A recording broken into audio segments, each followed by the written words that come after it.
I'll just start recording. Thank you so much for joining us, guys. Good afternoon. I'm super excited to have you on the call with me this afternoon. Before I go on, I was playing some music in my background. Did anybody hear the music? Just check. Yes, you did. Okay. Oh, okay.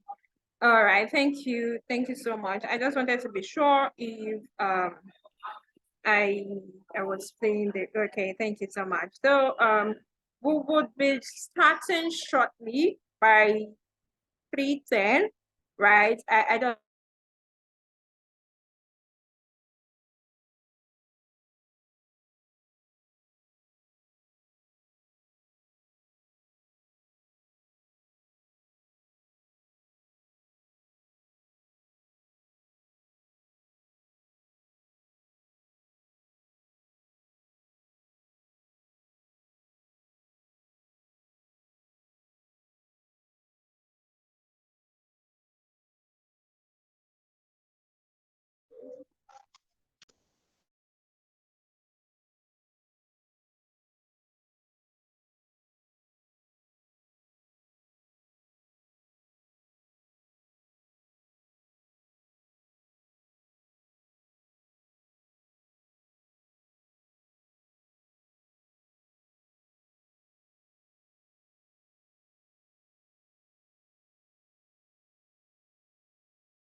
I'm sorry guys, my internet chipped off. I think we should just go ahead to start.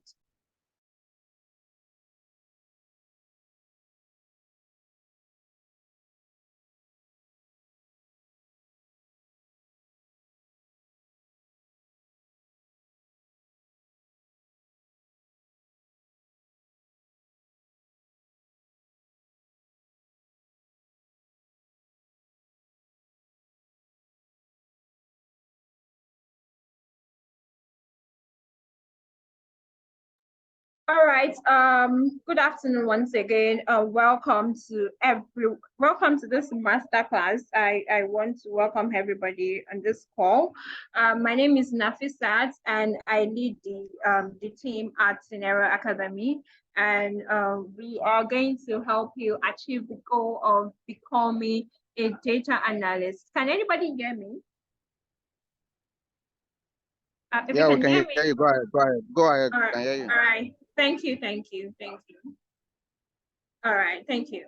So today we are going to help you achieve a goal of becoming a data analyst or data scientist, anyone you want to go to. So before I start or before I call in our tutor, I would like to know where everybody is joining us from.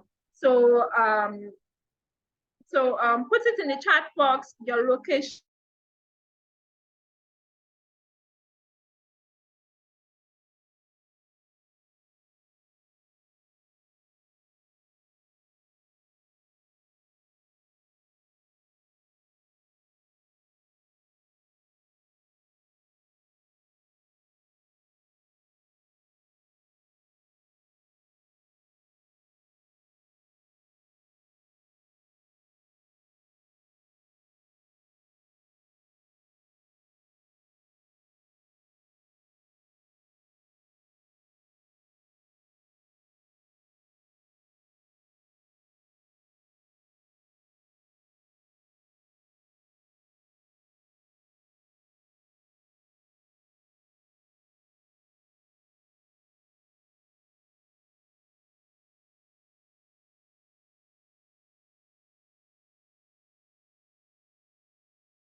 Okay, it's like Nafsat is experiencing network issues. So she will join back in a bit. ṣé o ti rí meeting join? Join náà mi ti gbọ́ ọkàn. Mo ti Sorry, lè ti sọ̀rọ̀ yín bọ̀. can, O ti pa kámẹ́rà yìí. can you hear me, please? O ti pa kámẹ́rà. Hello? Can anyone hear me, please? I can hear Yes, you. yes. Okay, all right. So now start to join us in a bit.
Hi, Abayomi. Can you hear me? I don't know if you are saying anything. Yes, I can hear you. Oh, okay. I wanted to hand over to you before my internet tripped off. So let me okay. just I wanted to do like a brief introduction of you, then you get to start. I'm so sorry, my internet is just. So is it Okay, all possible right. for you to make me the co-host so that I can share my screen, do a brief introduction of you, and get to start? Okay, all right.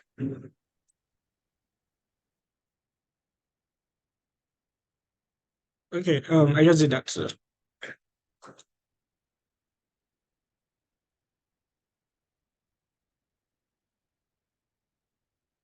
All right, so you've been made the co-host. All right, I'm I'll set. do that.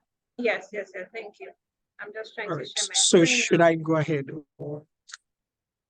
I want to share my screen to do a brief Okay. introduction of you.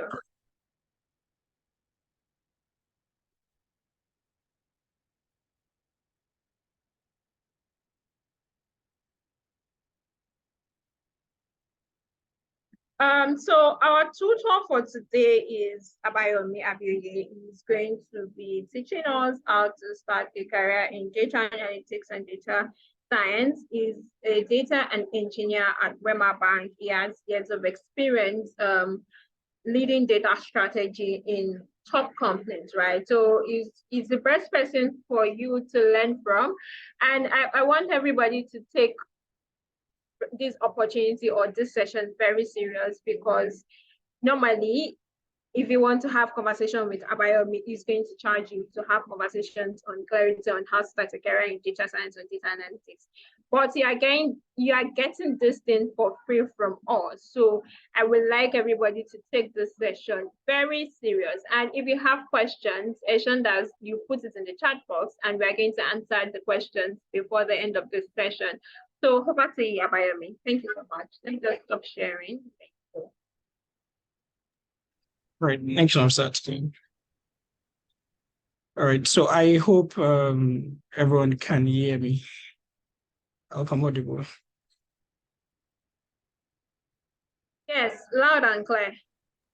Okay, all right, great. Okay, thank you, Vincent. All right. Thinking of that. All right. So it's good to be here. Right. And I know that the fact that a lot of us had to make time to be here, it shows intent, right? And I tell you for sure that you made the right choice, right? And I know that for as many that would enroll with Scenario Academy, right, for any of their programs, right? Trust me, is actually a smart choice, right? Now that data is like the boss now, one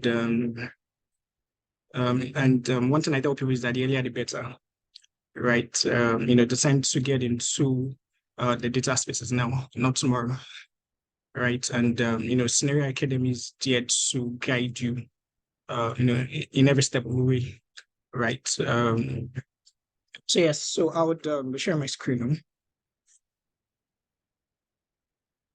Okay,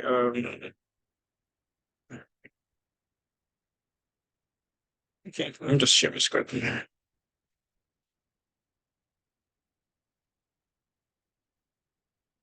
All right, kindly confirm you can see my screen, please.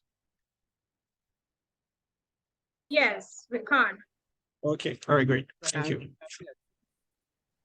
All right, so again, my name is Abayemi Abiy, and I welcome us all to today's masterclass, data analysis with Power BI.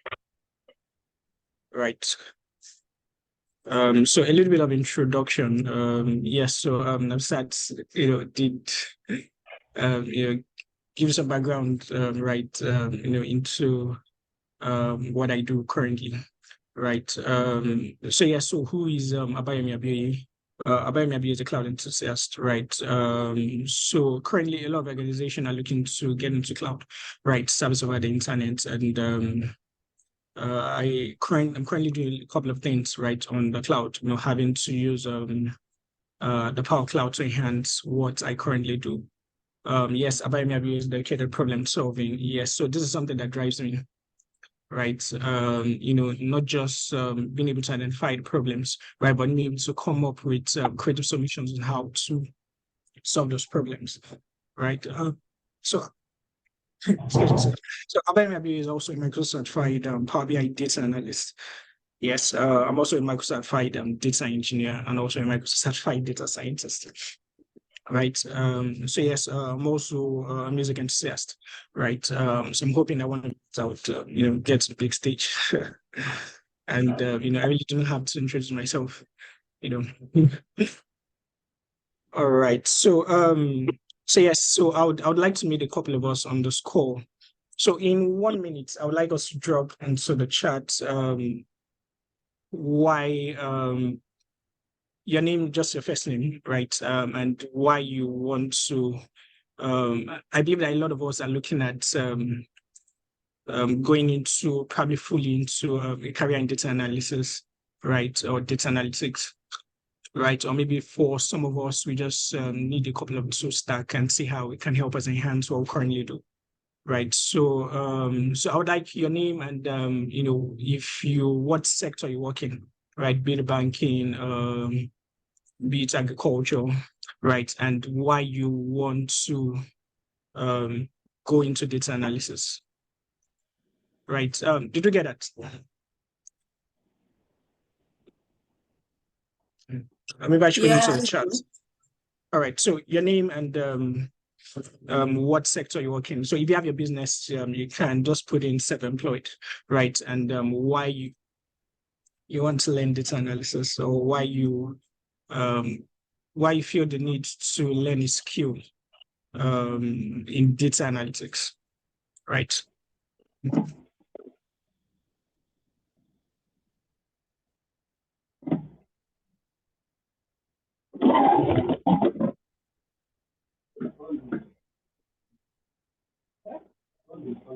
We have just 1 minute.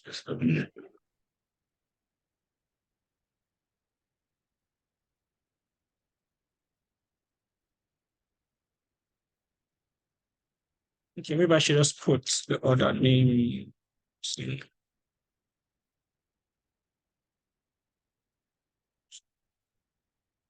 Okay, great.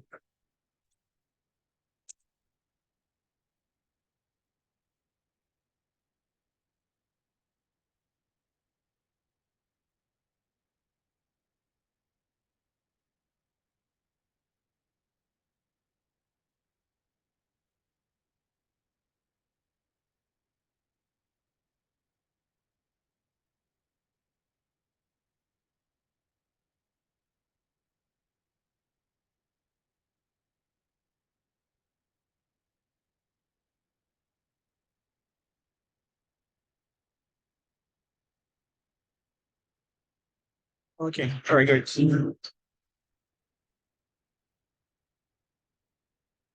Oh, okay. So Ruben, logistics, because I want to switch a career. Great. Jim Victoria, travel agent, adventure into data analytics, because I've always had passions and one major career prospects.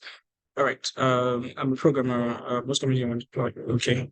Okay. All right, great. All right. So I've sampled a couple of our comments, right? And yes, so it shows that a couple of us would like to switch. So it shows that probably a couple of us is currently on a career path and would like to switch into data analytics. All right, great. Like I mentioned earlier, Scenario Academy, you've made the right choice, right? If you decide to enroll with Scenario Academy, right, they would guide you each step of the way, right? Even beyond, yes, they're trying to equip you technically, right? There's also plan for mentorship, right? So even after you enroll for whatever track, right? Be it Power BI, be it data science, right? So even after your program, right, you're not just left alone, right? There's a mentorship package, right? Making sure that you thrive, right, and the space. Okay, all right, great. All right, so in today's masterclass, right, doing some demonstration, right? We would be assuming the role of a data analyst for AdventureWorks. I'm sure probably a couple of us might have maybe done things with AdventureWorks. So it's a very popular case study, right? AdventureWorks is a global manufacturing company, right? So our mission would be to design and execute a business intelligence solution end to end from scratch, right? So we'll begin by introducing Power BI Desktop, right? We'll also look at how to connect and shape data using Power Query editing tools, right? Would also look at touch a bit of cardinality, right? Kind of has to be a filter direction, right? So like I said, we'll touch that, right? But of course, we'll look at it fully. And then we'll delve deep into it in the main classes, right? So I believe enough starts to give us details on the in-class training that we'll have, right? So there would look fully into it, right? Okay. Yes, and we'll also look at calculator columns and measures using DAX. So DAX is data analysis expressions. And then finally, we'll look at visualizing data, right? So we're looking at creating dynamic interactive reports, right, using Power BI. Okay, great. So yes, it's time to officially meet Power BI. Sorry, can you all see me, please? Hold on, sorry, we can hear you. Okay, all right, great. So yes, all right, thank you. So it's time to officially meet Power BI, right? So a quick summary: Power BI is a standalone Microsoft Business Intelligence product, which includes both desktop and web-based applications for loading, modeling, and visualizing data, right? So there's a tons of additional information if you would like to learn more at powerbi.microsoft.com, right? So I would like to show something now. It's called the Gartner Magic Quadrant,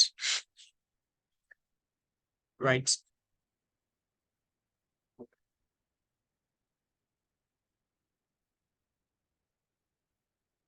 All right. So now, Gartner is a market research intelligence company, right? And they produce this quadrant a few times a year. And look at the bottom here. This says as of January 23. So this was updated as of January 2023, right?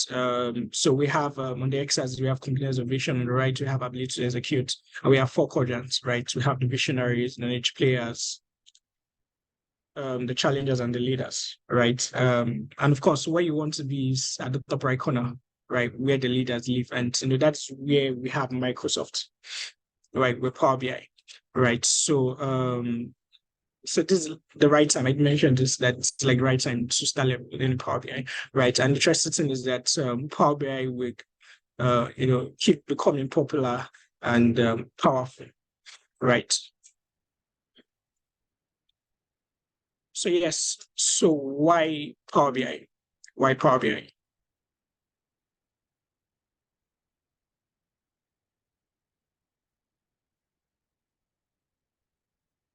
All right, so why Power BI?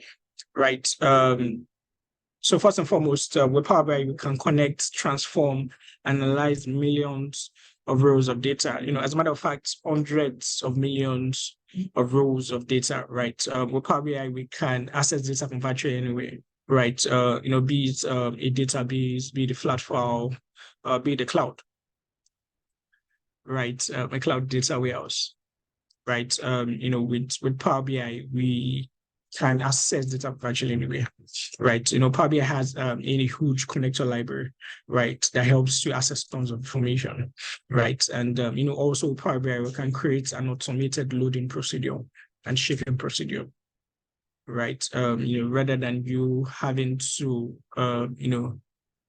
reshape your data, each time you're trying to process data, right? Power BI helps you automate that, right? Also, Power BI, we can build relational models to blend data from multiple sources, right?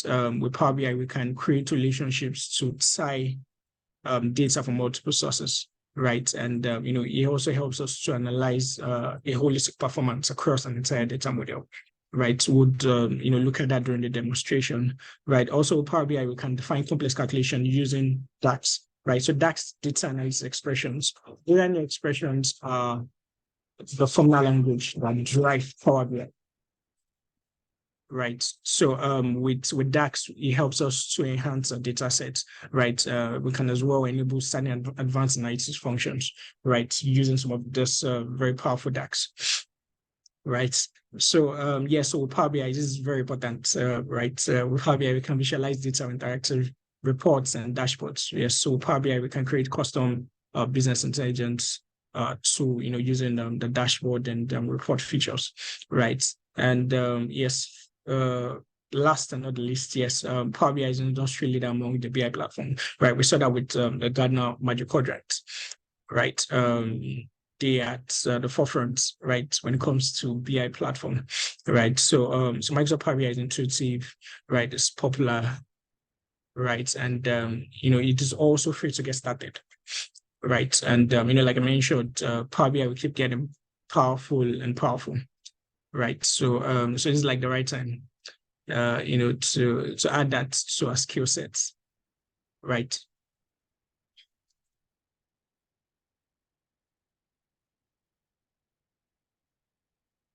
Right. So we're looking at installing, downloading and installing Power BI Desktop. So for some of us who do not have Power BI installed on our laptop, right, or PC, right? So we can just head down to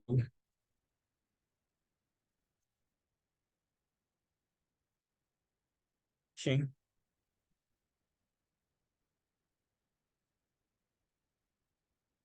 So we can just head down to powerbi.microsoft.com.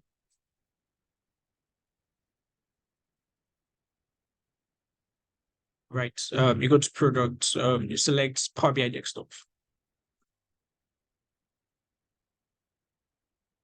Right. So a lot of times when you click on this refers you to Microsoft Store, right?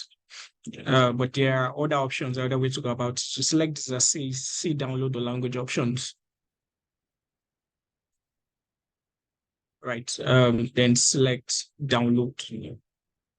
Right. So it gives you an option. So usually you download for installer, right? Then you select download.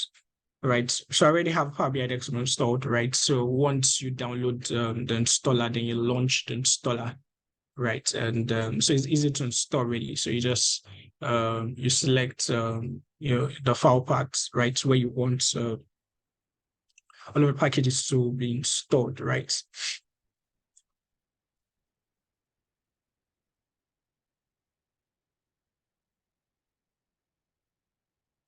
All right, great. So I would launch Power BI, Power BI Desktop. I didn't mention that I have Power BI Desktop already installed on my laptop. So I hope you all can still hear me. We can hear you. We can hear you. Okay. All right, great. All right. So I already have Power BI Desktop installed on my PC, right? So I'll just launch this.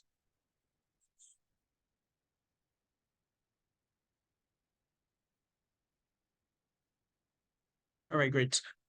So once you launch your Power BI Desktop, right? You see a Windows. So you have a box that opens up and tells you collaborate and share. So now you do not have to sign in, right? So if I click on get started, right, it takes me to an option to put in my email, right? So to use Power BI Desktop, you do not have to sign in to use Power BI Desktop, right? So we only have to sign in provide our emails when we have to use Power BI service, right?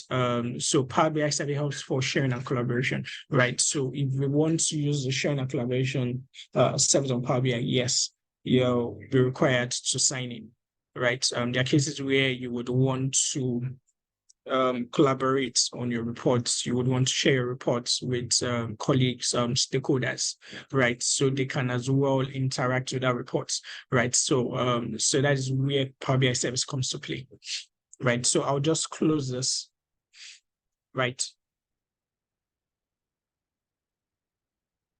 All right, great. Sorry, just okay, great. All right.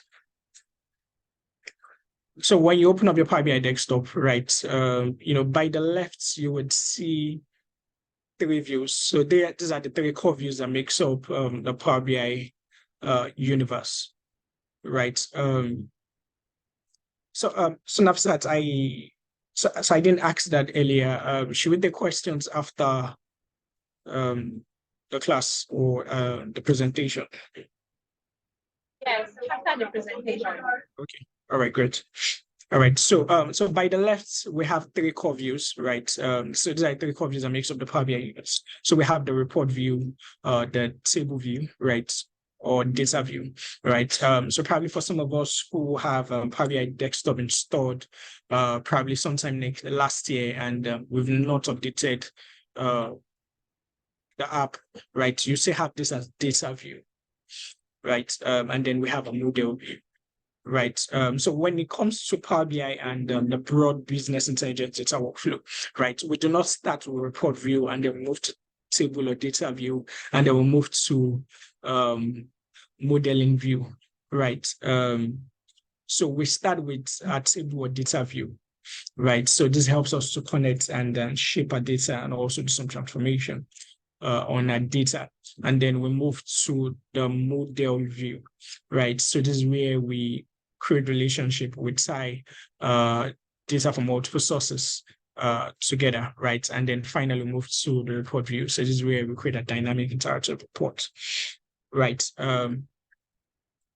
So the order is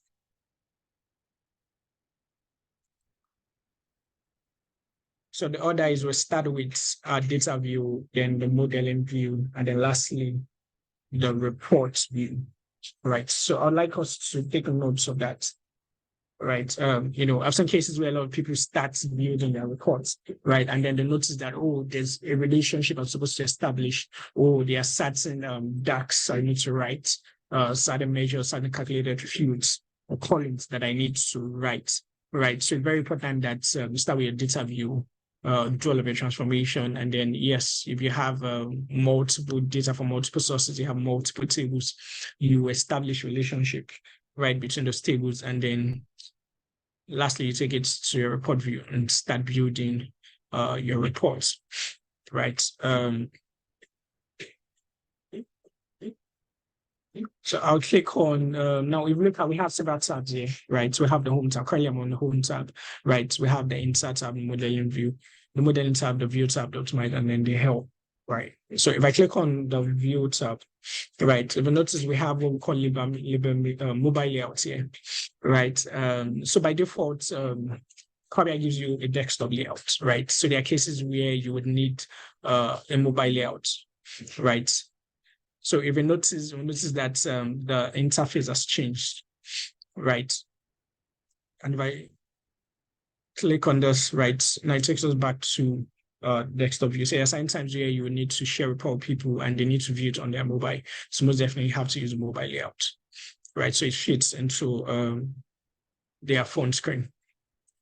Right. So I did mention this as well, that some of these concepts, right? Some of these tools accessible on Power BI desktop would delve fully into it during the in-class training. So I'm starting to give us more details about the training that has been provisioned for us to have look at some of these concepts and some of these tools fully.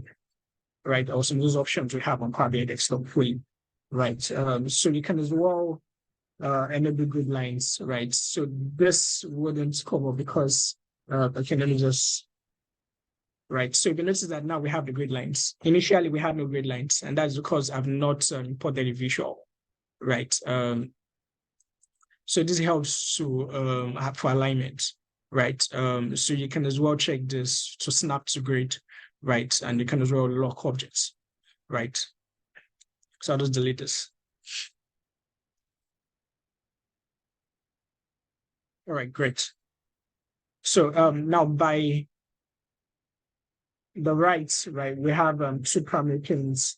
So I'll just collapse this. We have the visualization pin, we have the data pin, right?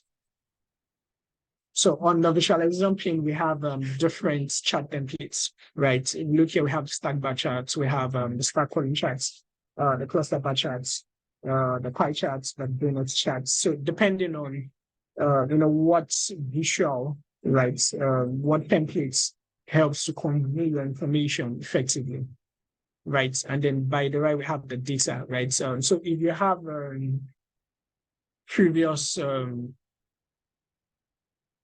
editions of or models of Power BI desktop, right? You would have this as fields, right?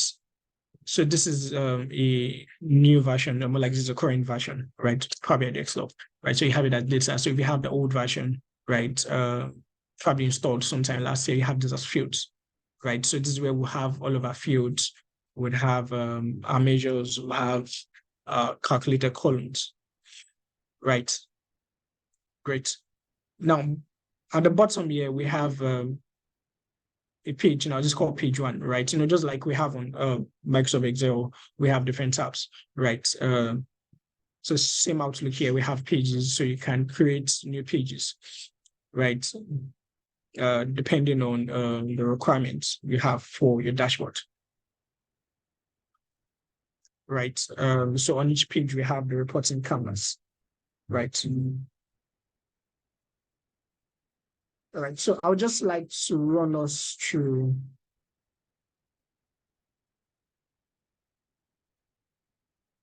Okay, so let me just run us through. Remember, I was saying that we're looking at the case study around adventure works, right? So, the objective here is for us to create KPIs, right? So we're creating KPIs around sales. We'll be looking at regional performance across territories, right? So using Power BI desktop to connect, to shape and transform our data, and then we'll be creating calculator column and measures, right, DAX, right, and then we'll build our reports. All right. So it's time to get our hands ready, right?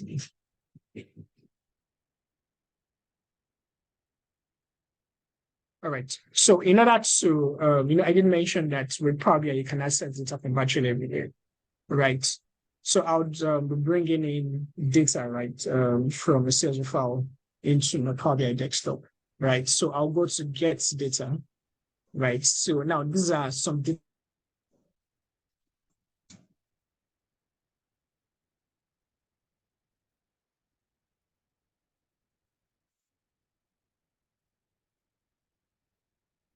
connectors, right? If I click on more, it's from an Excel file, from a CSV file, an XML file, a JSON file, right? Also from a folder. Because my network is a bit unstable. Sorry, can you see me, please?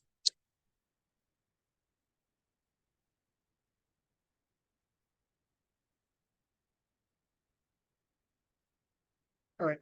Hello, can anyone hear me? Yes, we can. Yes, we can. Can hear you. Okay. Yes, all right, go great. ahead. We can hear you. Okay, all right, great. So we have several data Sure. connectors, right? So if you have you're trying to connect to a database, right? A SQL Server database, for example, data that you have on a Microsoft SQL, right? On MySQL, you select SQL database, right? But if it's on an Oracle database, you can select Oracle database. Right. If it's also from the cloud, for example, analysis service database, I can just there's a search bar here. I can just code in analysis. Great. So it shows me, oh, is it the SQL Server analysis and Azure analysis service database? So Azure is Microsoft cloud platform, right? So with Azure, it helps for cloud data warehousing, right? And also they have several resources, right? Be it you're trying to do data integration, be it you're trying to slice and dice your data using analysis service, right? Be it CSV, right? So trust me, it has tons of data connectors, right? All right, so would be importing a CSV file, right? I can just search CSV, right? Then I select this, and I click on connect, right? So this tells me, oh, we need to select, right, the file, right? So I have it.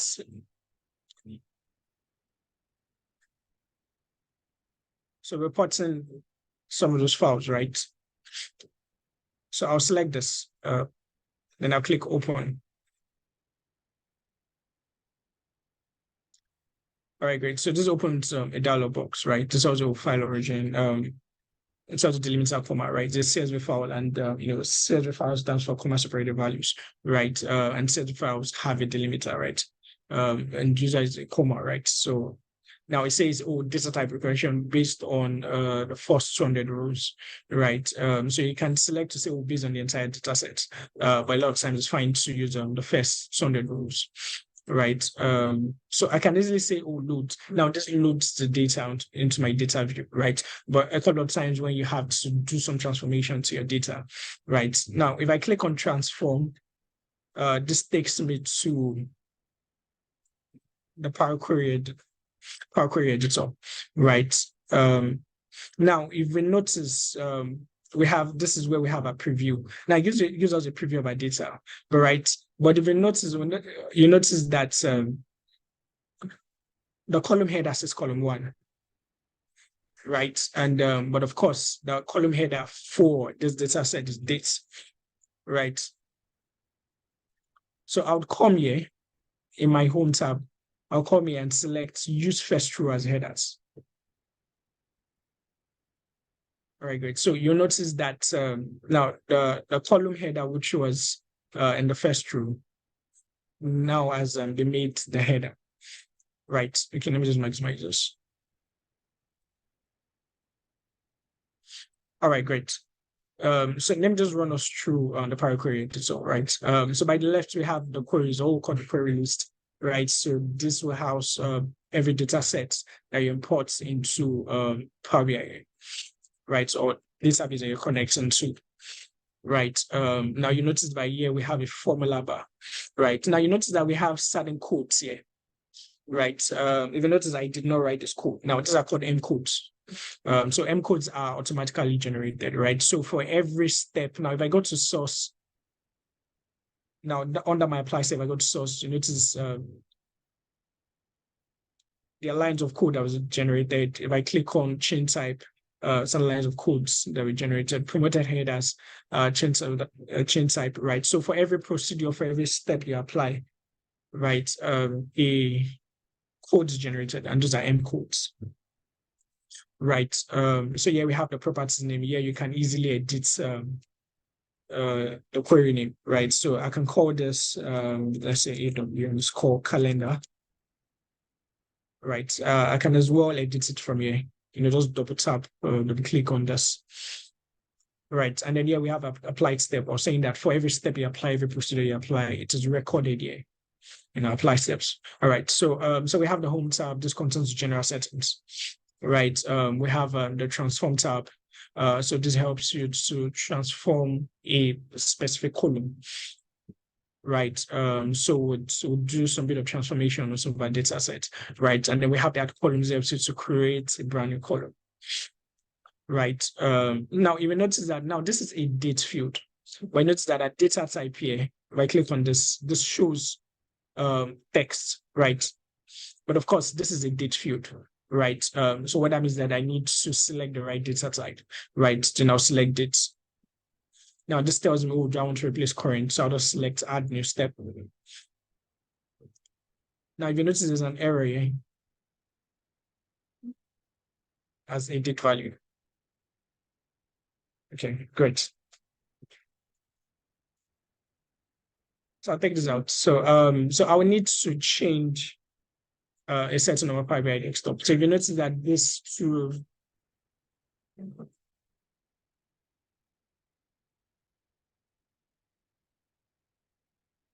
if you notice that this threw an error, and why is that is because currently I have the dates and time settings I have currently on my PC says day months and then year, right? But currently what we have here is month, day, and then year, right? So let me just so I'll just close and apply this.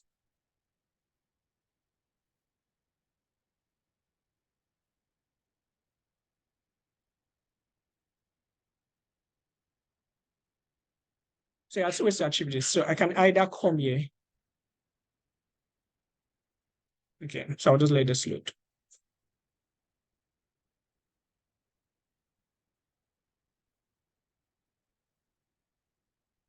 Okay.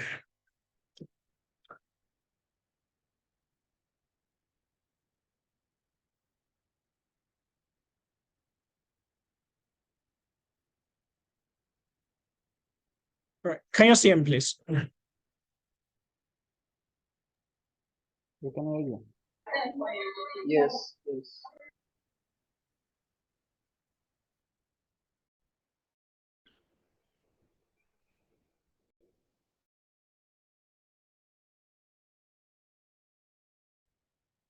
Hello, can you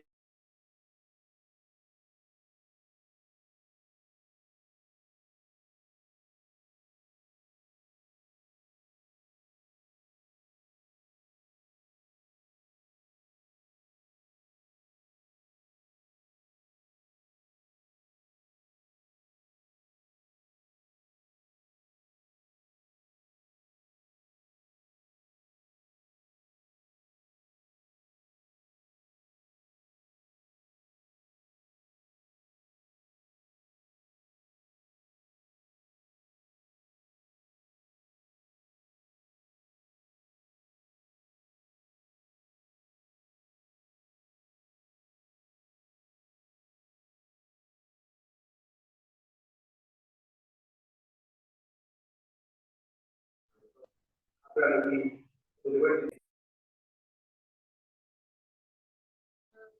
everyone.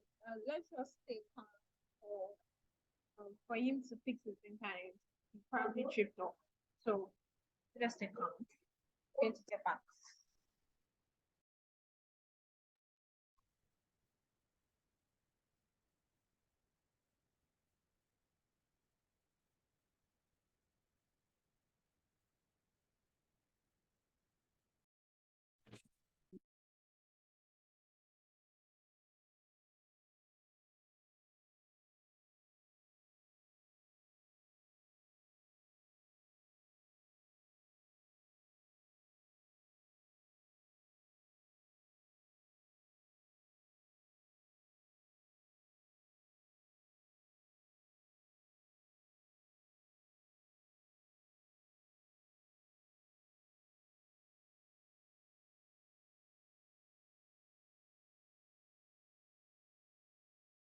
Apologies, not my network. Can you hear me now, please? We can hear you. We can hear you. Yes, we can hear you Okay, now. I'll share my screen.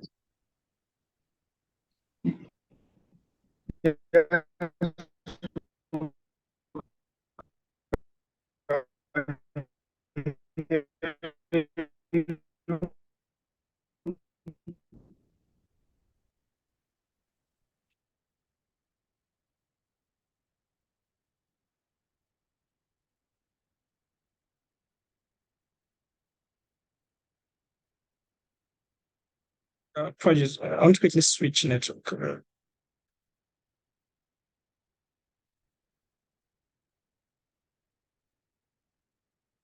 You've been made a co-host, so you can share your screen. Sorry? I've made you a co-host, so you can share your screen. Okay.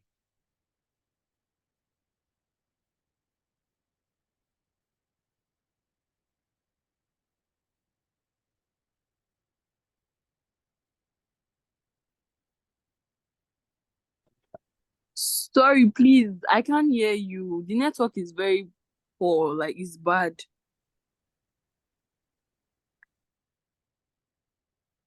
Yes, I can hear me. I can hear you. Apologies, that was my network earlier. Okay. Yeah, it's going to join us.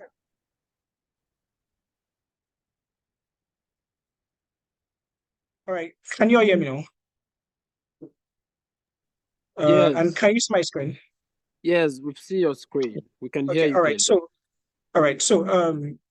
So what we are following when I was encountering an error trying to convert text to in the date field, right? The data type. Hello? Sorry, were you all following then? Yes. It was kind of a little bit slow, but I was not able to follow that much. Okay, all right. So initially it was throwing an error. Okay, maybe let me just readjust this. Take this back to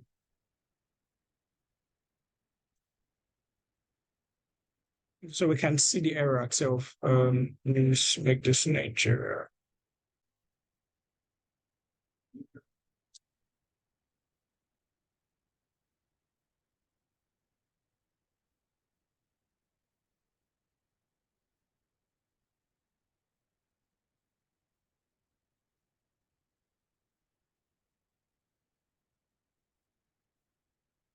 Okay, all right. So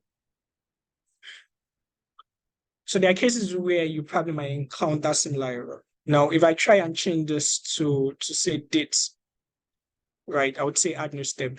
Now you notice that I'm getting an error here. If I click on this, it's saying we couldn't pass this as a date value. Now that is because currently on this data set, right, what we have, the date format we have is month, day, and year. But currently on my PC, what I have is day, month, and year, right? So what that means that I will need to adjust my PC settings, right? So I'm saying I'll just close and apply this. Then I'll come here, click on this, adjust date and time, right? Now I'll go to language and region. Then under region, I'll select, because that data set, right, has US regional format, right? I'll select this United States, then regional formats, I'll select United States as well, right? Now, if you notice, this got adjusted, right? Initially, we had day, month, and year, but now it's month, day, and year. Now, I'll go back to Power BI desktop. I'll select this, edit query, right? So I'll select this, I'll say add new step, which is still showing that error. Okay, then I'll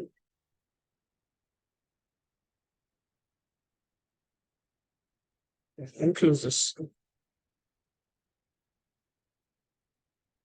So I can as well go to file imports in settings.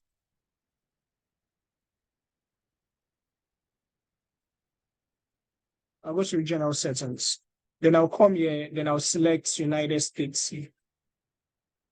Right, then I'll select OK. Yes, apply changes.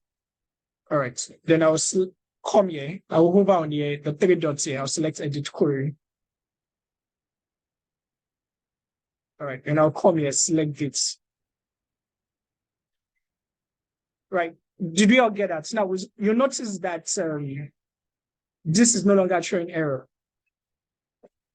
Right, so there are certain times that you would have to troubleshoot, do some fixes on your data. Right.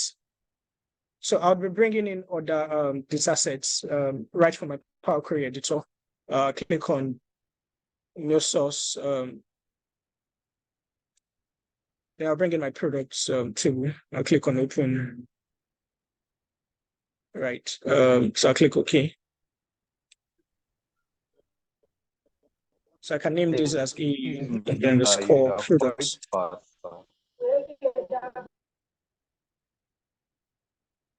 Right. Sorry, your cursor and everything is running too fast. Sorry? Too fast. It's slow. Try to understand it. Sorry, is someone saying something? Hello? So I was saying you are so fast, so we can't really get the point. It's very fast. Please.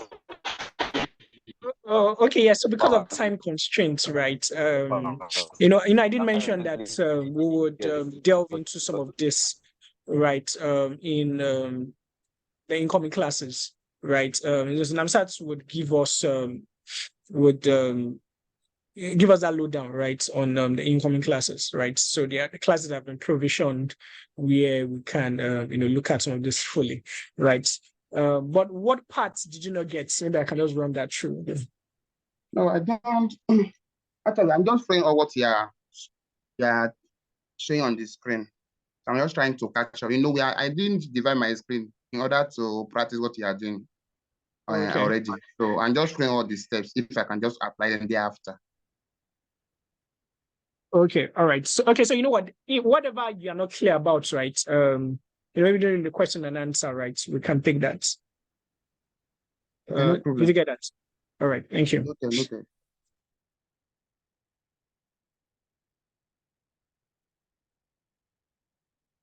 All right, so I'll bring in this as well.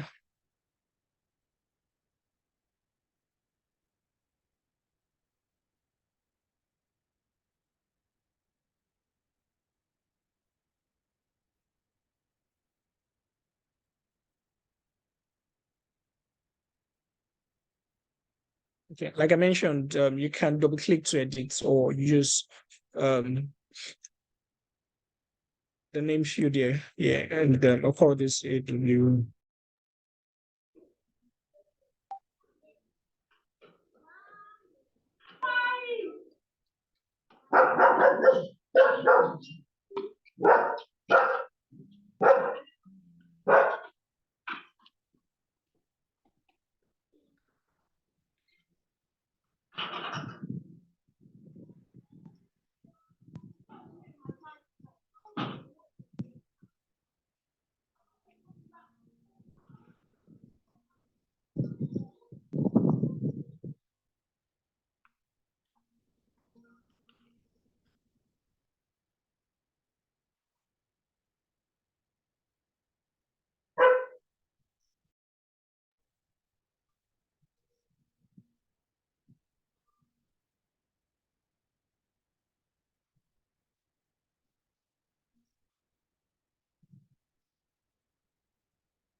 Navsat, sorry, can you make me the host?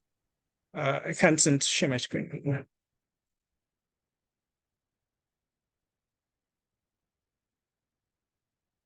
Temitayo Caleb. Okay, it looks like Navsat is no longer on the call. Temitayo, if you can hear me, please unmute. All right, so can you so Nafsat, she's also having issues with our network, right? Can you go to the chat where we have the participants and make me the host? Did you get that, Temitayo? No, I can't get that.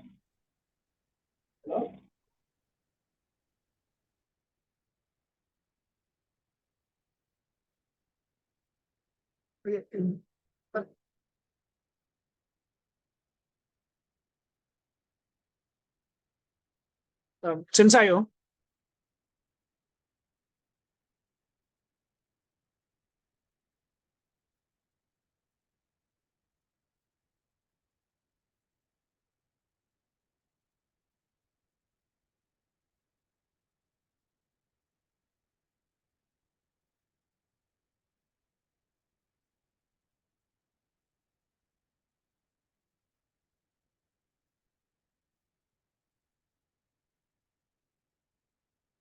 Hello, Chinsayo. Oh, okay. All right. So Nafsat, can you make me the co-host? I lost that access. All right. Thank you, Chinsayo. Don't bother. All right. Thank you, Chinsayo. Nafsat is back. Nafsat, if you can hear me, please make me. Oh, all right. Great. Thank you. All right.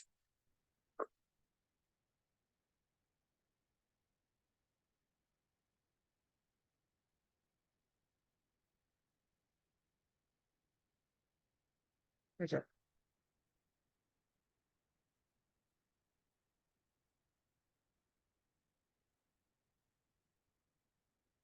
All right. So I was saying that we can always rename from here. You don't double tap on this, and I'll call it this AW underscore returns.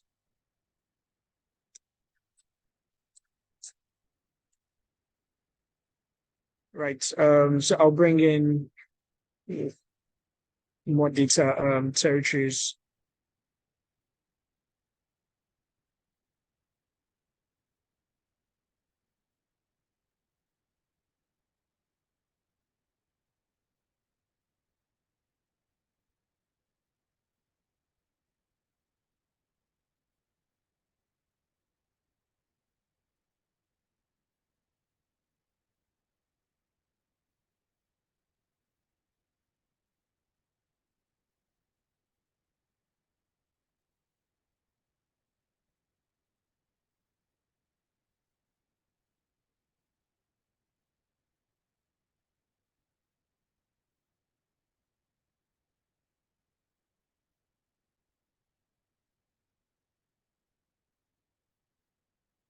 And a returned. Okay.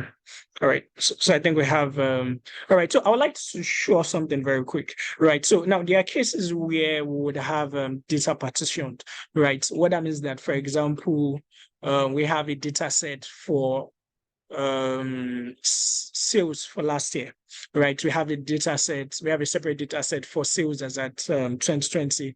We have a separate data set for sales as at 2019, right? And there are cases where you'll be asked to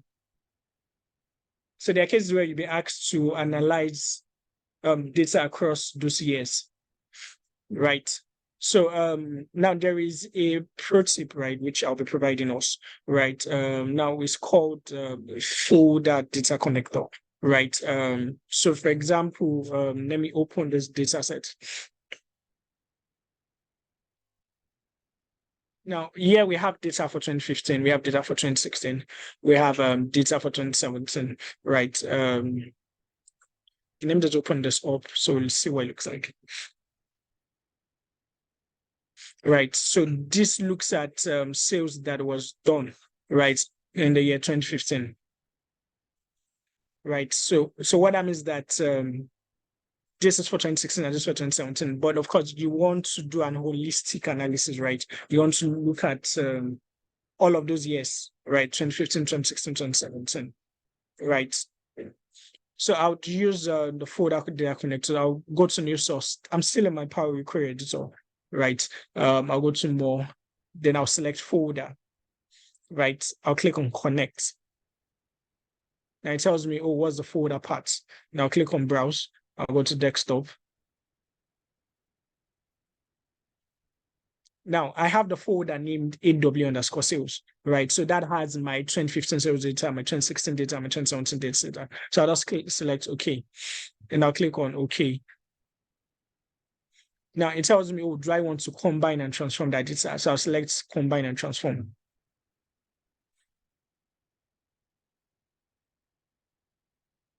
Right. So this tells me that this is sample based on the first file. Right. So it's saying, oh, I can, check my preview based on 2016, 2017. But I'll just click on OK.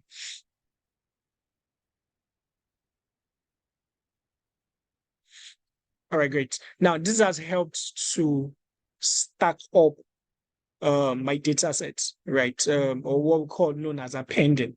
Right, appending is adding rules or rules under each rules under each rules, right? Stacking up your data set, right? There's also an option called appending in the Power Query editor, right? And like I mentioned, there's a whole lot of ways to achieve certain things in Power BI, right? And like I mentioned, we would look fully into those things in the incoming classes, right? So I can just take this out. I'll just right click on this and select remove, right? If I click on this, you'll notice that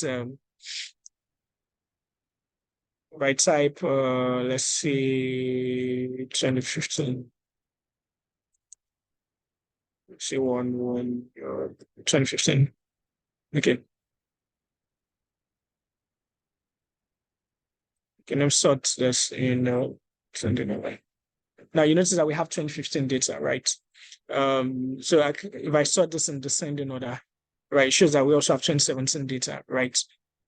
But don't forget, from the source, we have them separate, right? So this helps us to combine those data sets, but the combination is in form of appended, right? So I can come here and then select this. Now, when you select this X, this helps you to remove whatever step you've applied, right? If I click on this remove that step, the sort which I applied on that field, right? Now, let's go back to our calendar, a data set calendar, right? So now there are cases where they will tell you, oh, we want to dimension our data by months, or want to see what has happened in the previous month, right? So right in our Power Query editor, right, I'll go to add column, right? Now there's an option here in the from date and time group. It says date. If I drop this down, it gives an option to say, oh, year, right? So if I click on year, this helps me to extract the year in this date field, right?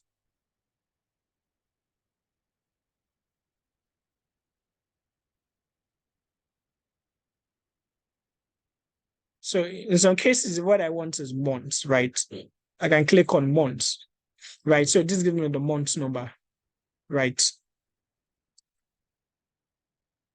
And this gives me the name of the month.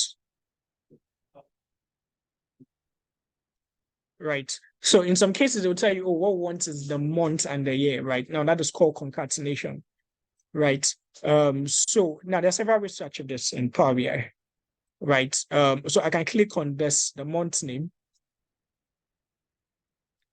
But one side to is concatenations and works with text field. What happens is that I need to make this a text field, right? Then I'll come here, select the data type. I'll make this text, right? Now I'll select this. So I want to concatenate this to make this month and year, right? Now, if you look at this, we have the month separate, we have the year separate. Now I'll hold on my shift key, my control key, I'll hold this and this, right?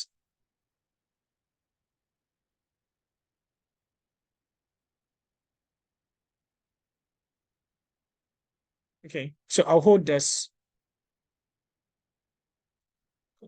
Sorry, my key is, all right. So I'll hold this and then I'll hold this, right? Now it tells me, oh, so usually when you have to select two columns at the same time, right? You would hold your control key, right? But if you want to select all of the columns, you hold your shift key, right? So I'll hold this, hold my control key, hold this here. Now you see an option that says merge columns, right? Now when I select this, right, it tells me, oh, what is the separator I want to use? Then I'll say space, right? Yeah, and here we have a month and year, right? So I can just rename this. So to rename this, the column header, I can double click on this. Now call this month and year, right? So with the Power Query editor, there are a lot of data manipulation, a lot of data cleaning that you can do, right? I mean, it's limitless, right? And one thing about the Power BI class in Scenario Academy is that we take you through everything you need to know about Power Query Editor because it's such a powerful tool, right? It is like the cockpit where all of your shaping, all of your transformation happens, right? So we can as well do some data manipulations here as well, right? So take, for example,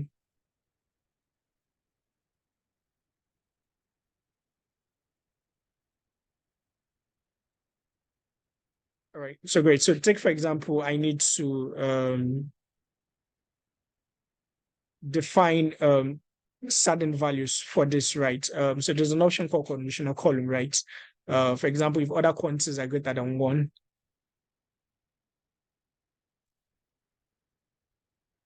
so let's call it item type.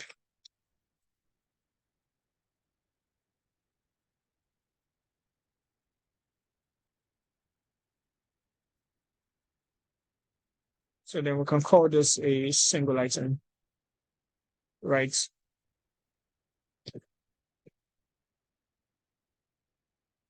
At the close, we will say other quantity.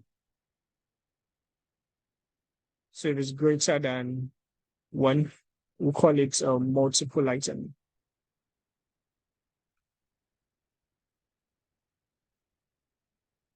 Great. So if you notice that wherever other quantity is 1, we'll have it as single item. Okay, let me just sort this. Right, and wherever is more than 1, we'll have it as a multiple item. Right, so with Power BI, you can define, create a brand new column, right, based on a logical rule. So we created a logical rule to say if other quantity is more than 1, multiple item is 1 simple item. Right, and again, I was saying that, in Scenario Academy, particularly in our Power BI classes, we make sure that we slice and dice every piece of the Power Query Editor. So trust me, there are several tools, in this tab. There's several tools in some of this the tabs that we have in Power Query Editor that can help you do a lot of manipulations, yes, with your data. All right, great. So I'll just close and apply this. So a lot of times when you're done with things on your Power BI query editor, you can just close and apply.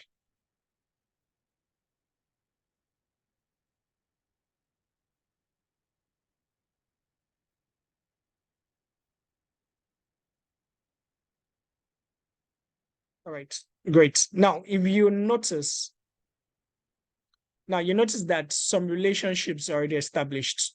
Now, this is the model view. Remember, I was saying that in the model view, it helps you to create relationship between your data set. Now you notice that a couple of relationships has been detected, right, automatically, right? But there are cases that you would need to establish those relationships. Power BI is such a smart tool that from each table it looks at the primary key, looks at the foreign key, and then establish those relationships. Right. But if you notice that currently we do not have a relationship established between a territories table and other tables. Right. So what that means that we need to establish this relationship.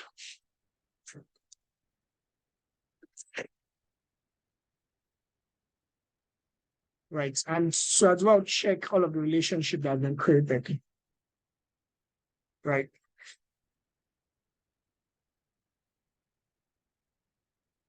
So I can double click on this. Now, these are called relationship line. Remember earlier I was saying something around cardinality, right? So cardinality itself is a standalone concept, right? It's one concept that trust me, we need quality has to really run us for me to run you through, right? But so if I double click on this on the relationship line, it shows me the cardinality, the cross filter direction. So there are cases where your cardinality can be many to one, can be one to one, right? Can be many to many. right? So depending on what works for you, right? And depending on the relationship needed at that moment, right? But one thing I advise people is, as much as possible, stay away from many to many relationship, right? And try as much as possible to stick to one to many relationship or one to one relationship, right?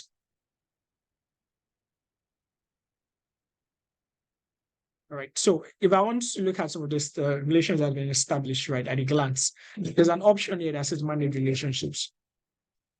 Now, if I click on this, now this shows that currently there is an active relationship between my AW product underscore category key, right, with my product category key, right. This is something that there's currently a relationship between my AW underscore products key and my AW underscore product subcategory key, right? Using the product subcategory key.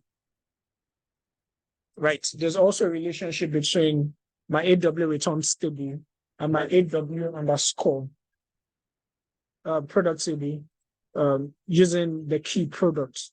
Right. There's also a relationship between my AW underscore sales and my AW underscore products using the product key. Right. So I can as well establish new relationship. Right. I can click on new.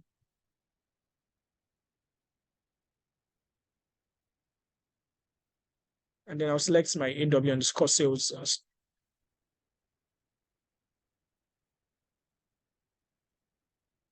Automatically it tells me, oh, there's a man-to-one relationship. Right. Then I'll click on OK. Right. Can select new as well.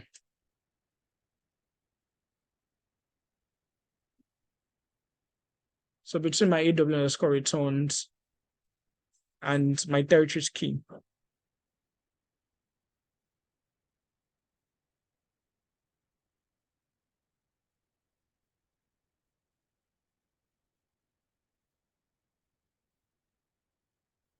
So I'll establish another relationship between my AW underscore sales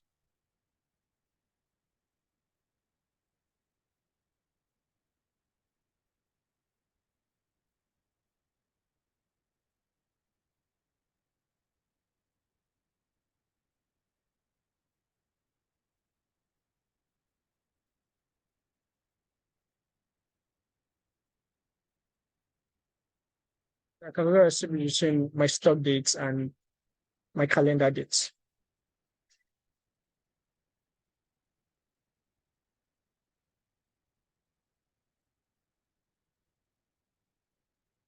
Okay, let me see. So I think I click on close. Okay, great. It's a couple of so there's a connection between this and this.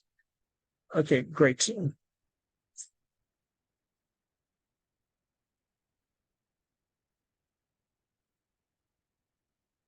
All right, so I think a number of attributes there's a connection between them. Now, if you notice, there is a dotted line here. Now, this shows inactive relationship, right? And this shows active relationship. So you can only have one active relationship at a time. Now, if I click on manage relationship, now you notice that this is saying, yes, the structure is established, but this is not checked, right? This is not active, right?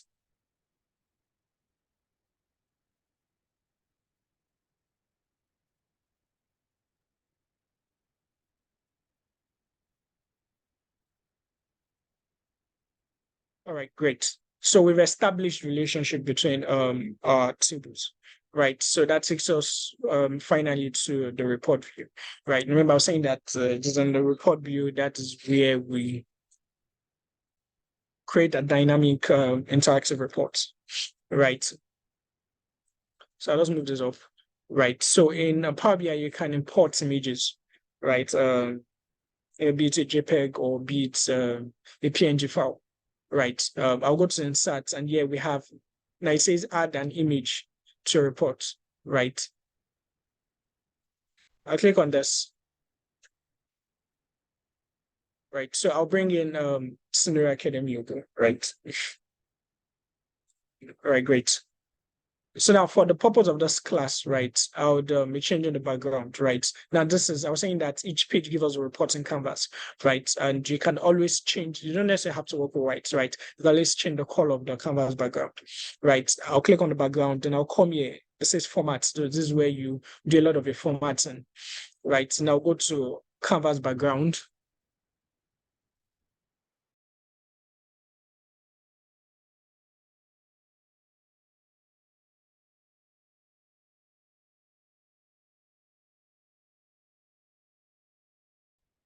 All right. Can you see me, please?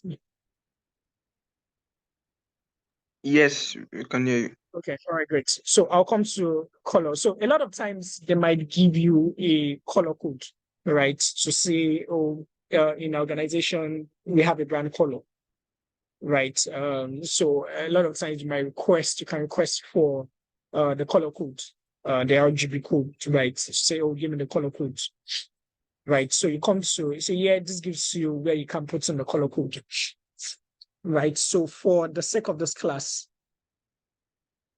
I'll be using the color code F6, F8.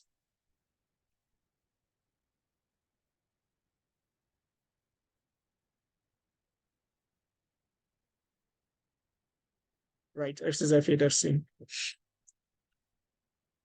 Right. Now, you will notice that we still have a canvas background still white, right? So it's because of the transparency. So I'll need to reduce this, right? And now you can see the color. So I'll just collapse this.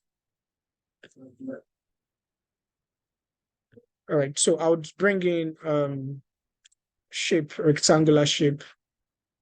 So I'll move this.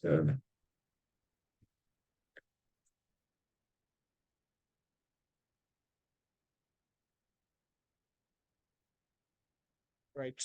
So I'll call this. So now, if you notice that there's an outline, right? So yes, I did fill the shape white, but there's an outline here. So to take out that outline, right? I would style. Now it's a border, right?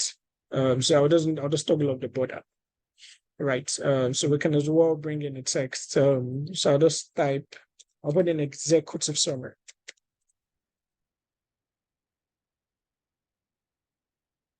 So I'll make this edge bold.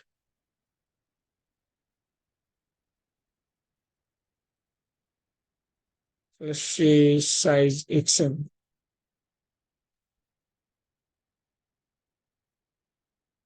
So I'll call me there. I'll put up background.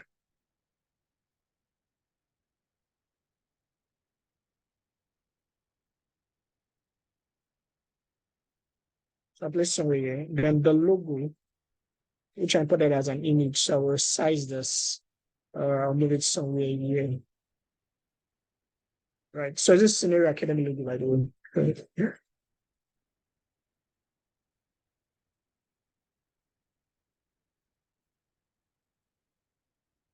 Now you notice that even when I move the logo here, we can't seem to see the logo, right?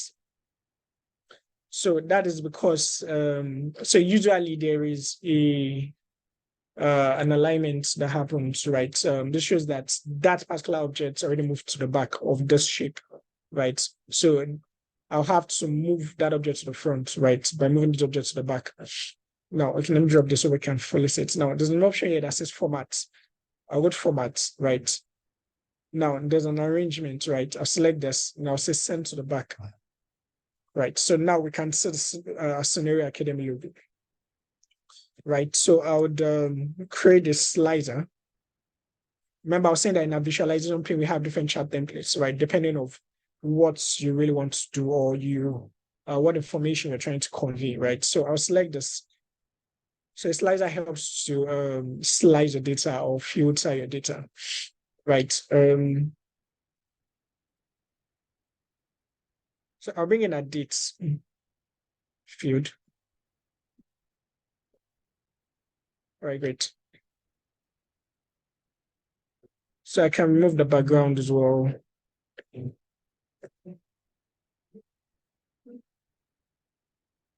So I can as well put a slicer either. Then I'll move this to somewhere here.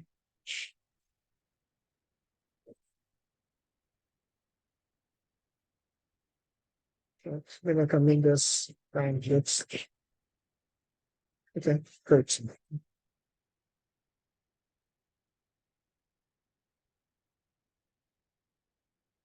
Okay, great. So usually in when you move a date field to your slider, you usually have a start date and an end date, right? So this is saying the start date is an end date, right? So I'll create a matrix visual.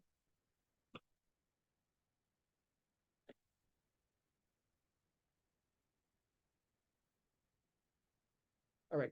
So I'll be creating a quick measure, right? So now measures are DAX, DX, which is data analysis expression that I use to create a calculated value.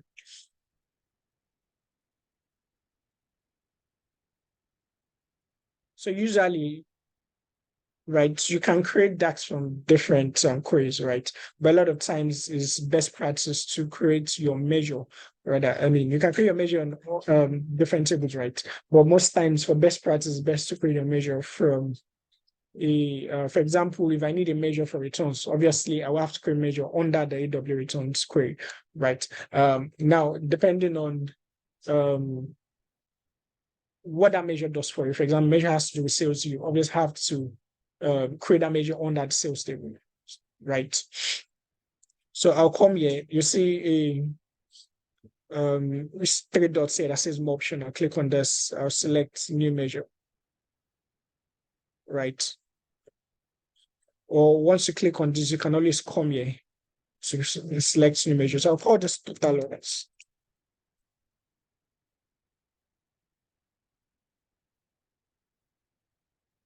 So listing counts, would use a function this account, right? And tell me I need to specify a column name. We'll say order number. Now click on enter. Right. So I'll be creating another measure that says total returns.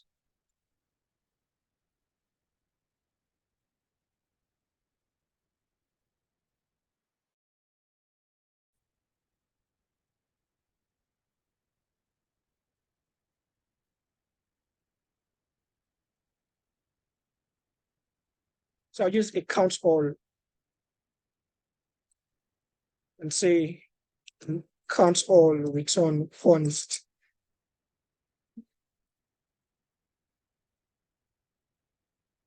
All right, great. So in my matrix visual, you notice that we have several fields. We have the row fields, the column fields, and the value field. Right. Now, usually if I select a measure, it goes straight to the value field. Now, if I check this, you see it goes straight to the value field. Right. Because it says, oh, this is a calculated value. Right.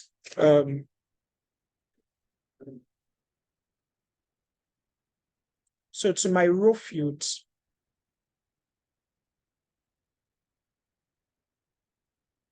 for my product table, I'll drag this to my row field. Great.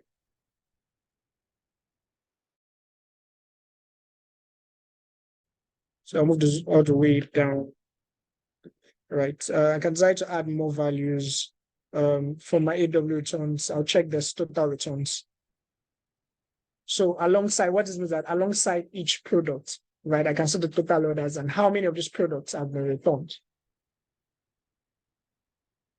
Right. So you can do some formatting to say column headers. So let's reduce this a bit.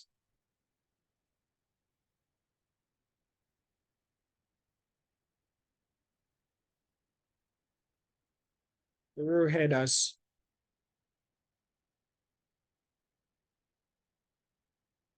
Okay, let's say 8.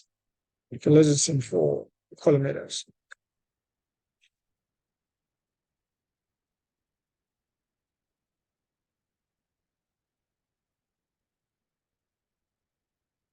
Right. So for the values as well, I would reduce this.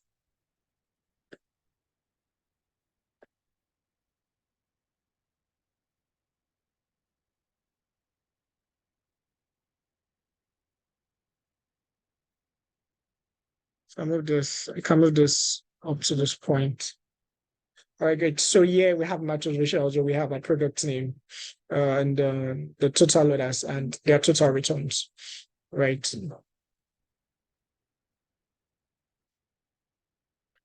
Then I'll create another visual, right? So let's just trim up. So the trim up usually helps for composition.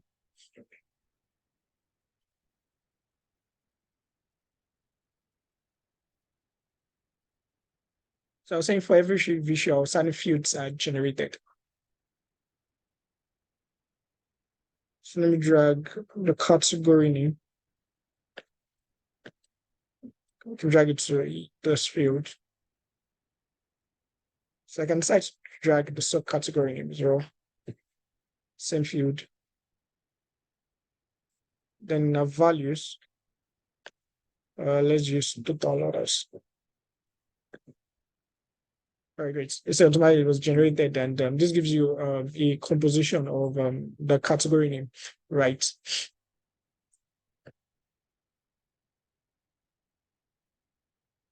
Okay, so let me do some formatting on this.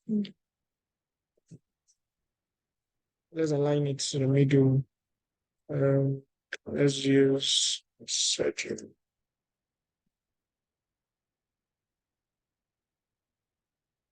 Okay. Let's use line. Right. So we can as well adjust the colors.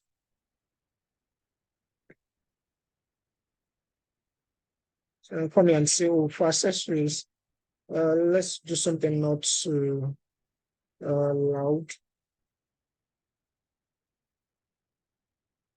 Let's say, how about this color? For bikes, and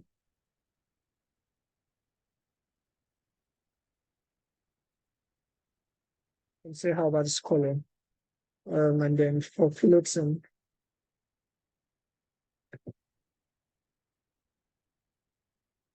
you can go to more colors. Say, okay, let's look at something that's a little bit light, right? So I'm creating another visual.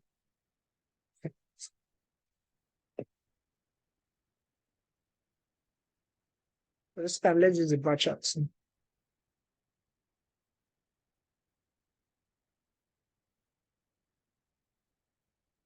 So this time I'll use a cluster bar charts, right?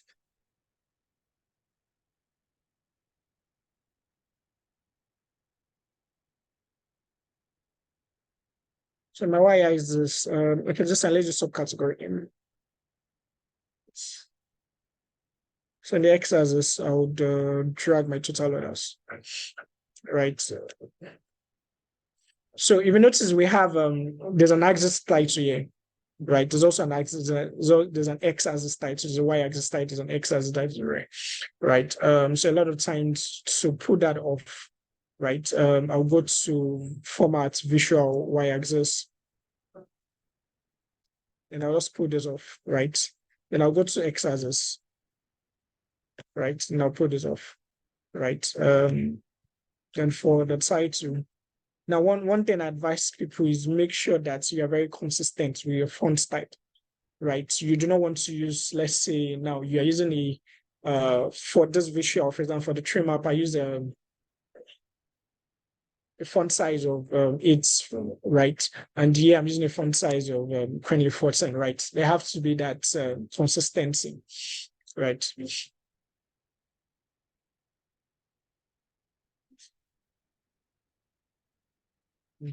And so I can as well change the color of the bars, right? So let's see this, right?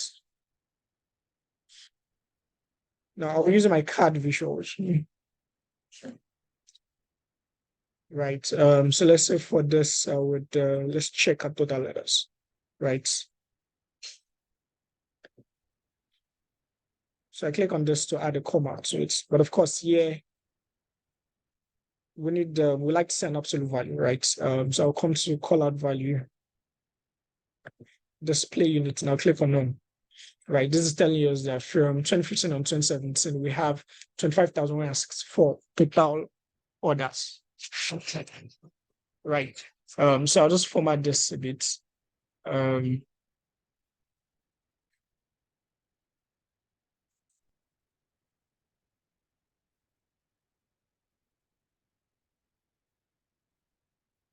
So I'll toggle off the category label.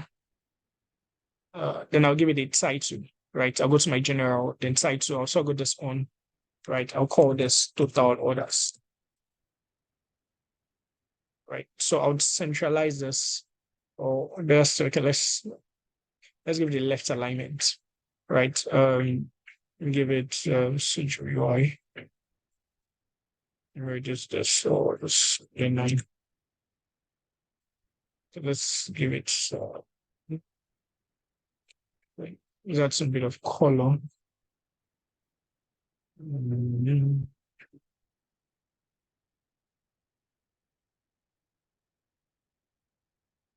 Okay, all right, great. So let me increase the font. So for the colored value under visual, we have color value, right? Can decide to change the color of this. Let's make it a little bit deep. I'll go to more colors. So this gives you different gradients, right? Depending on what works for you. Okay, so I think this works.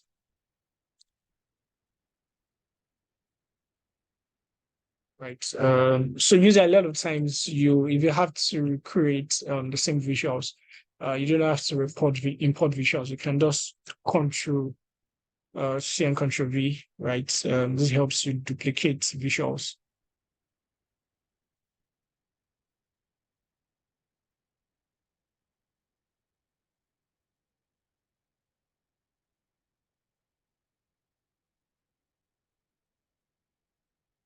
You want to make sure that they have the same size, right? And how can you check that the height and the width? So go to formats, general, now you go to properties. Now this saying this has a height of 273, this saying and a wideness of 260. And so we can just increase this a bit, right?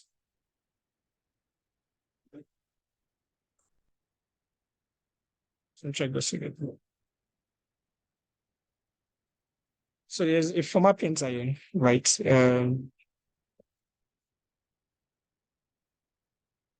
So that's another way of adding a certain format to another visual, right? If I click on this, and I click on this, right? Now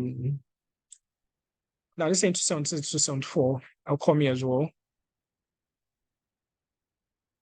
Oh, okay. And saying this 273, 281, then I'll just adjust this to 274. Right? Alignment is very key, right? When you have to, when it comes to arranging your visuals.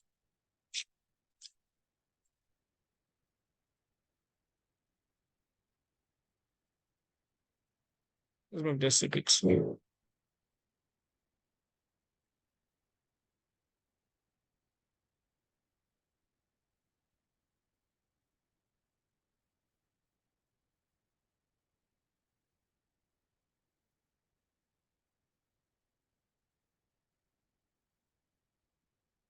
All right. So I would bring in another slider.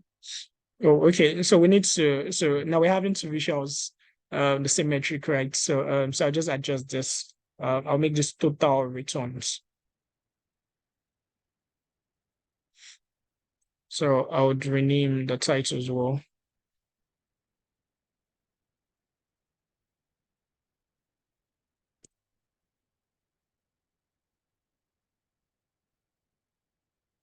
Okay, let me give this a comma.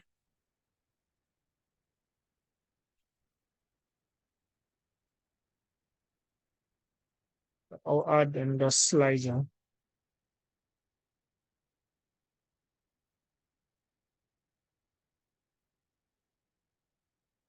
So this time, let's use the territories table. So let's use country.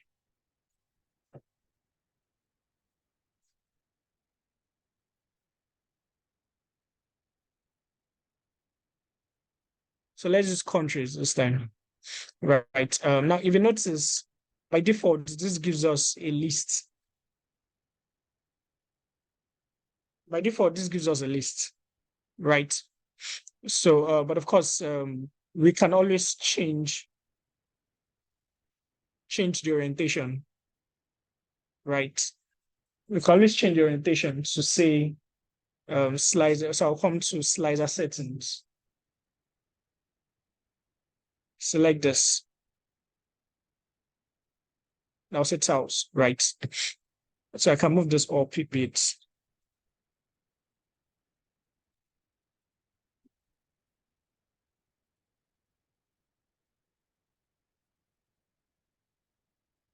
Now put up the slicer either, right?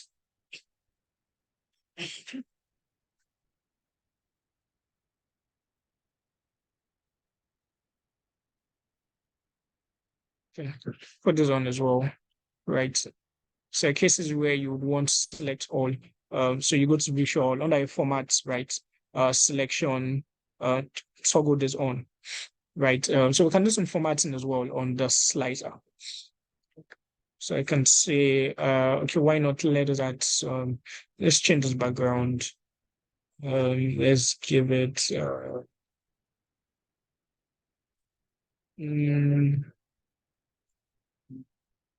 okay, so let's rather give the values background.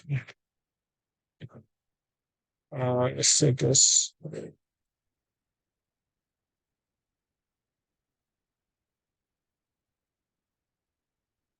Okay, so for the border, let's give border white. Okay, great.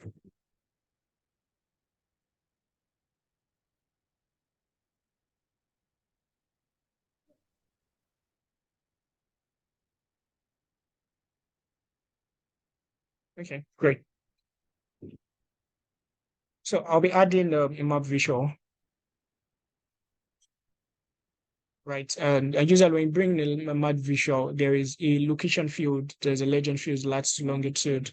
There's also a bubble size, right? So level size, you want to see the spread of a product in a geographical location, right? So I'll drag this in, okay, let's continent, right? Then in my bubble size, now you notice that it was generated in my bubble size.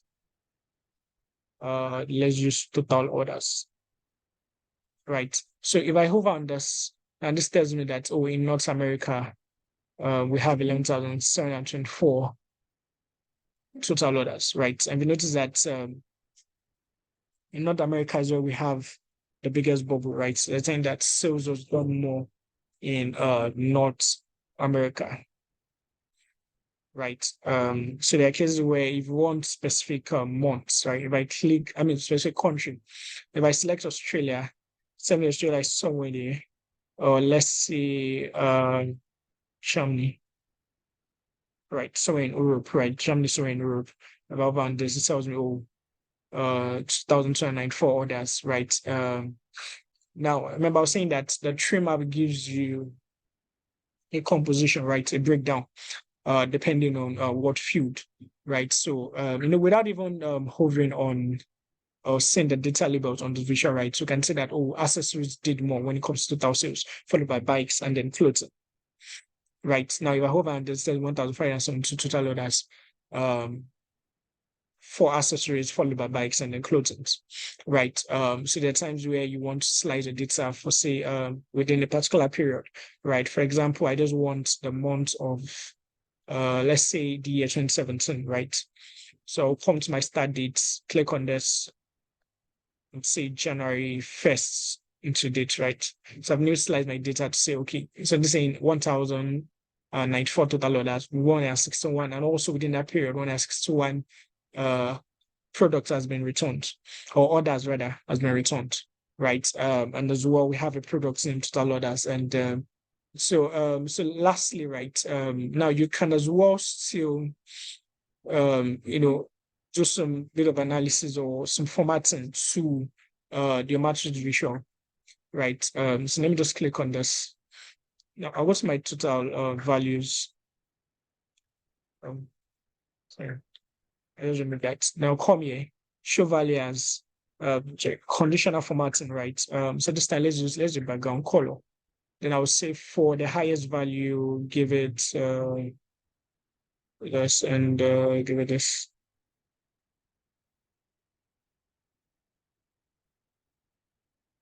Okay, so let's use data bus.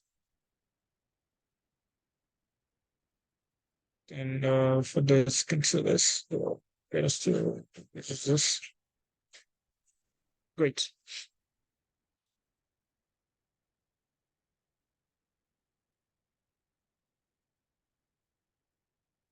Okay. So I'll just re-add that. I wanted just data bars. So I'll select a positive bar, but of course, a lot of times you want the stakeholders or whoever would be interacting with the dashboard to see what has been done most right in terms of total orders, right? And that's a positive bar. The negative bar, of course, it is below bar, right? Then I'll select this.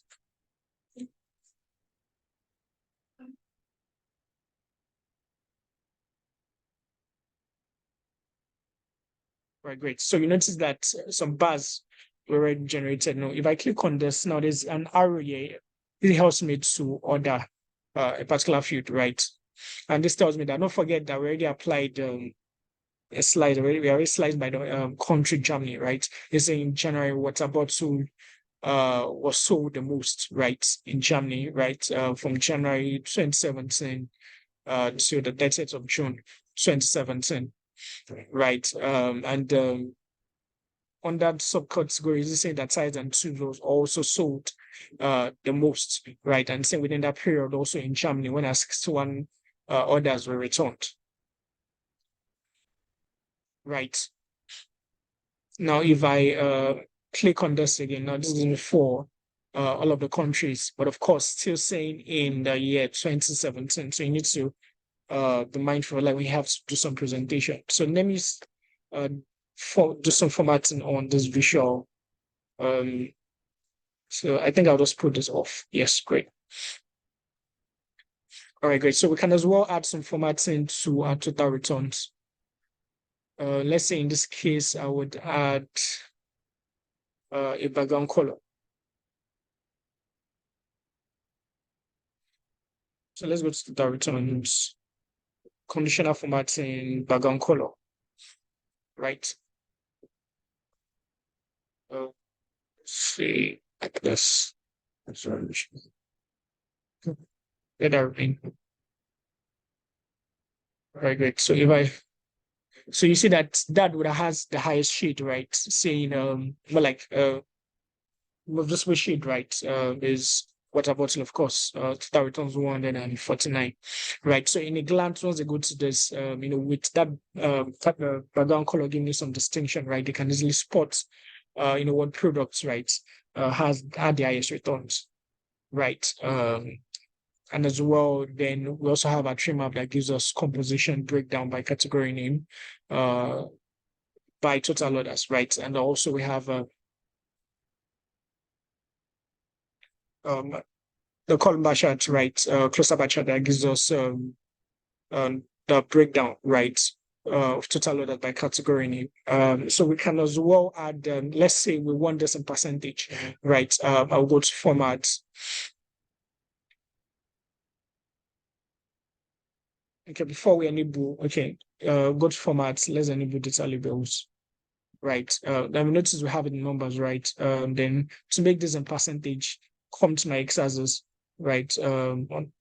Select this, then select percentage of ground total, right? So this saying that tires and tubes, out of the total load as tires and tubes at 42.60%, right? Followed by helmets by 29.09%.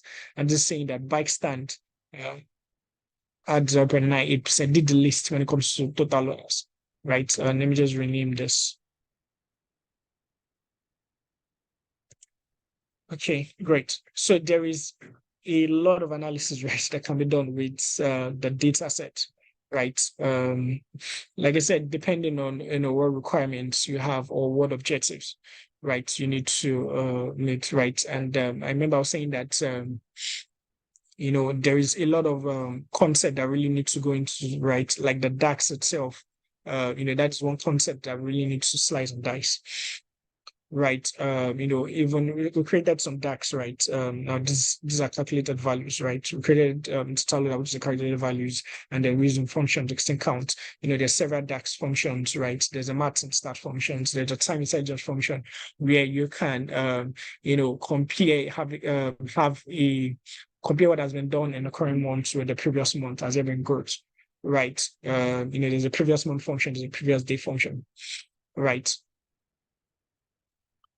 All right, so to round of the session, right? I want us to just look at some best practices, right? When it comes to building visual, right? So I would so number one is strive for clarity and simplicity above all else, right? This is very, very, very, very important. There's a common saying that less is more, right? Sorry, I hope you all can still hear me. Yes, we can hear you clearly, sir.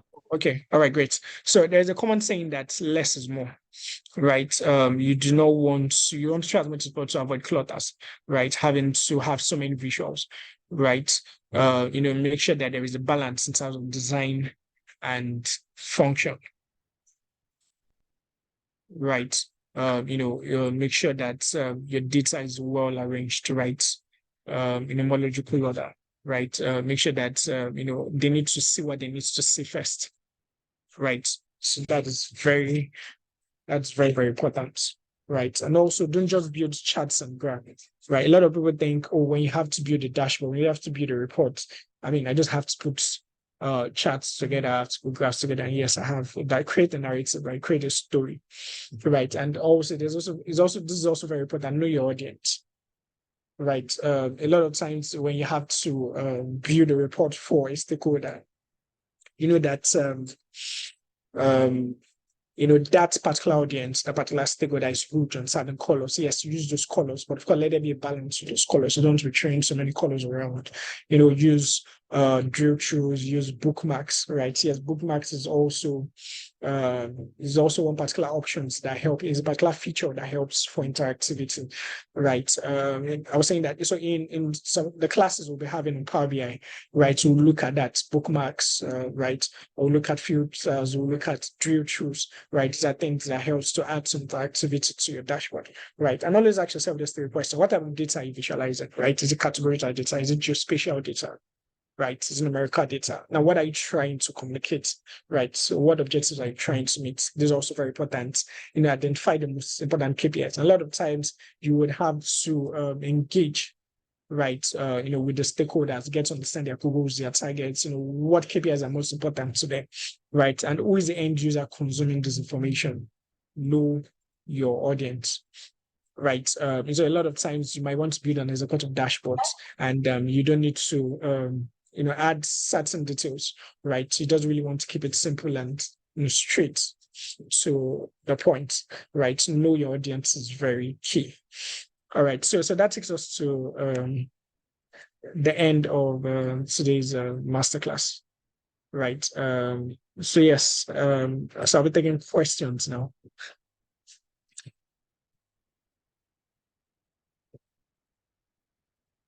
So I don't know if there are any questions.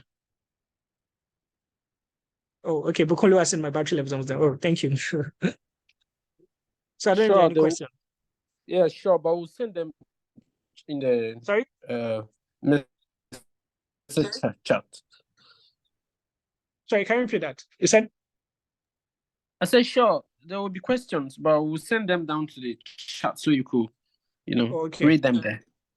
Okay. But traders, yes, your hands are raised. Yes. Can you unmute?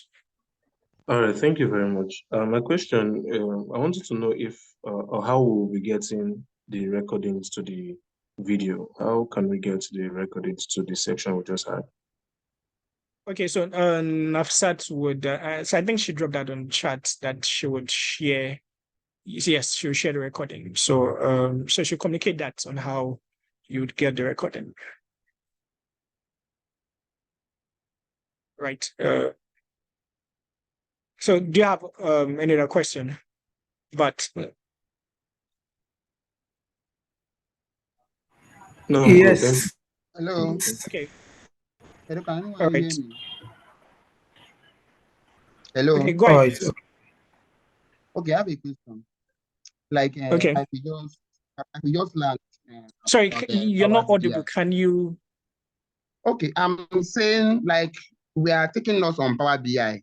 I would like Yes. to know the roadmap of data analytics, or is it proper we start with Power BI or Excel? Which one is the right one to Okay. start with? Okay. All right. Great. So so there is an intersection between Power BI and Power BI Excel. I mean, and Power and Excel rather. Now, there's what we call Power Excel, right? Okay. So, and one thing I advise people is, yes, Excel, you need to make sure that you understand, I mean, at least have an intermediate level of Excel. Very important, because a lot of the functions we'll be writing on Power BI. Yes, there is some advanced functions, right? In Power BI, a lot of functions I'll be writing on in Power BI, right? We have them in Excel as well. So what happens is that you have an understanding of Excel, it's easier for you to transition into Power BI, right? Especially when you have to write some of those functions. For example, the count all I used the function count all, the count A, right? That is also available in Excel. Yes, yes. Right. So so a lot of times I advise that yes, start with Excel, get very comfortable with Excel. Right. You know, even in Excel, you can create visuals, but understand that yes, that interactivity you have it more on Power BI, right? So advice people get good understanding of Excel. And you know, there's what we call Power Pivot in Excel, right? Even you know, we've been able to even connect data to certain sources that can also happen on Excel, right? Right.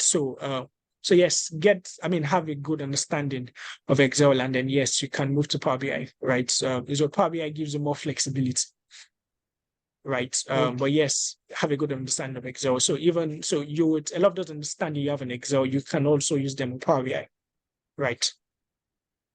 I don't know if that answers the question. Okay. Yes, I'm satisfied with your response. Then concerning the class, what are the day we'll be having the class? Sorry, what are the things? Like concerning our class now, what are the days we'll be having the classes? Like I would like to know. Okay. And yes, so I know there are weekday classes, right? Okay, I'll need to get Nafisat. Oh, okay. Okay, let me make a post. All right. Nafisat, sorry, can you respond to that? Yes, thank you so much. Thank you for So someone's asking about the classes. yes. So for the class, let me just try to share my screen. Okay, Paul, I'll take you shortly. So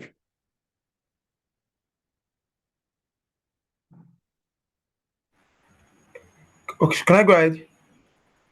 yes, I'm okay, with you, sir. Nafisat, should I take Paul or Yes, please take all the questions. okay, And all right. So the one that relates to okay, class is it?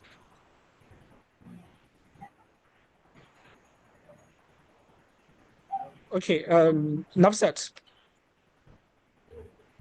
Okay, probably she can has this. hear you. Paul, okay, I'm saying you share details of the class, is it? Yes, I would after you Okay. answered all the questions. Okay, all right. So Paul, go ahead. All right. Thank you, Abayomi. This is my question. When you have a data set and you have a lot of null Okay. values, empty cell or null values. So how do you Yes, manage values, yes. those null values? Will you delete the entire row?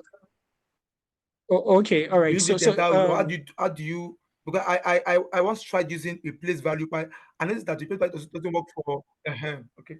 Okay. all right. So so a lot of times, right, if you're the not values, right, those without no records, right, if they make up significant parts of your data, Yes. right, so it's a lot of concern, right, because what happens is that to affect your analysis, it will affect what you are reporting, right? Yes.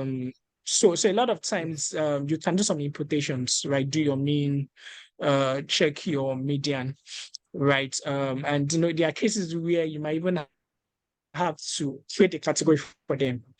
For example, if I have a customer data, right, and I have a field called gender, right, and let's say about 70% or 60% of them did not put in gender, right? Now that's a lot of concern, right? If I have to do analysis to say gender demographics, right? That's a lot of concern, right? So a lot of times you can create a new category for them to say, oh, these are those that are not available, right? Or genders that are not specified, right? So a lot of times